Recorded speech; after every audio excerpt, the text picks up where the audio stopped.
Gorengan ini masyarakat Indonesia pastinya sudah sangat akrab dengan camilan yang satu ini ya. Meski kelihatannya sederhana, ternyata bisnis gorengan ini tidak bisa kita kesampingkan. Iya betul banget nih, ada beberapa pengusaha gorengan yang sudah membuka ratusan cabang di berbagai kota di Indonesia.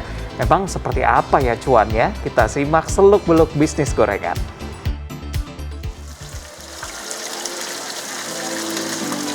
Inilah street food Indonesia yang tak pernah kehilangan sinarnya, gorengan. Penganan yang gampang ditemui di jalan ini popularitasnya menembus batas usia dan kelas sosial ekonomi. Karenanya selain di pinggir jalan, gorengan juga hadir di pusat-pusat belanja dengan pola bisnis waralaba. Tahu Gelato Taisi salah satunya. Bisnis tahu pedas berisi sayur, ayam, dan cabai ini dimulai dari satu gerobak pada 2012. Kini pemiliknya Rudi Parlinggoman memiliki 500 gerai, kebanyakan di kawasan Jabodetabek. Kalau dahulu Rudi memproduksi tahu jelatotnya di depan rumah, sekarang ia memiliki 40 karyawan.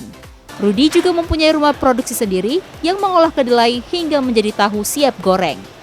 Seperti bisnis lainnya, usaha tahu jelatot Rudi sempat anjlok hingga 50% akibat pandemi. Kita adaptasi masyarakat terhadap corona ini, nah mulailah naik. Nah tadinya menurun 50%, ini sudah naik, jadi sekarang mungkin sekitar 30%. Nah itu juga berdampak juga terhadap produksi. Nah produksi kita pun sudah mulai naik.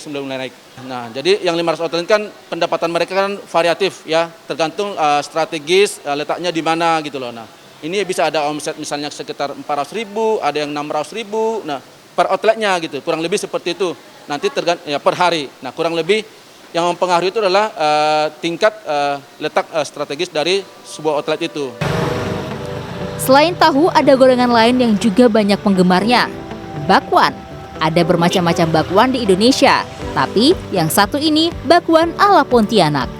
Bakwan yang biasanya terbuat dari tepung terigu dengan topping udang rebon oleh Nerissa Natali dan tim diutak-atik agar lebih kekinian.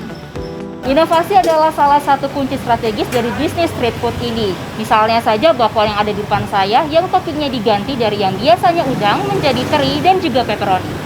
Nah, Mbak, untuk bakwan day ini bisa dijelaskan nggak sih gimana cerita awalnya untuk memulai bisnis ini? Kita mulai di tahun 2020, tepatnya di akhir ya, di bulan September. Di situ kita memang lagi cari-cari nih ide apa kira-kira yang cocok untuk bikin goreng yang kekinian. Sampai akhirnya kita muncullah ide, wah bikin aja bakwan Pontianak tapi versi kekiniannya di situ. Untuk strategi bisnis mungkin karena kita punya keunggulan juga ya. Bakwan day ini simple dan memang untuk menjadikan sebuah bisnis ini tuh sangatlah mudah, nggak perlu effort yang seperti apa, seperti membuka restoran besar, karena kita hanya gerobak saja. Dengan sistem waralaba, kini terdapat 118 gerai bakwan day di Jabodetabek, Bali, Surabaya, Yogyakarta, dan Pontianak. Perputaran uang di setiap kedai berkisar 600.000 sampai lebih dari 1 juta rupiah per harinya. Tim Liputan CNN Indonesia, Jakarta.